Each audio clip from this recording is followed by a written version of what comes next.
దేవుని పిల్లారా, నీ మనసు ఎలా ఉంది? దేవుని మాట వినే మనసుగా ఉందా? దేవుని మాటకు లోబడే మనసుగా ఉందా?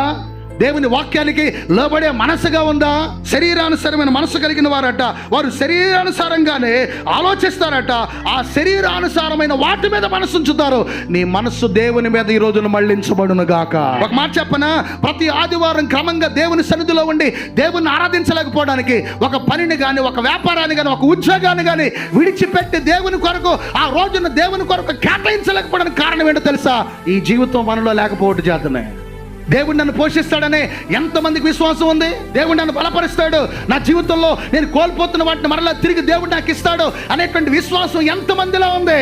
శరీరానుసారమైన మనసు అయితే ఒకవేళ ఇలా దేవుని కొరకు మహిమకరంగా నిలబడేటట్లుగా చేయదేమో బహుశా. అందుకే కదా నా కష్టం ఎవరికి తెలుసు, నా బాధ ఎవరికి తెలుసు, నా అప్పులు ఎవరికి తెలుసు, నా రోదన ఎవరికి తెలుసు, నా ఇంట్లో ఉన్న కరువు ఎవరికి తెలుసు? ఒక మాట చెప్పనా, లోకంలో ఎవరికి తెలియకపోవచ్చేమో, నిన్ను సృజించిన దేవుడు అది చూస్తూనే ఉన్నాడు. తెలుసా నీకు?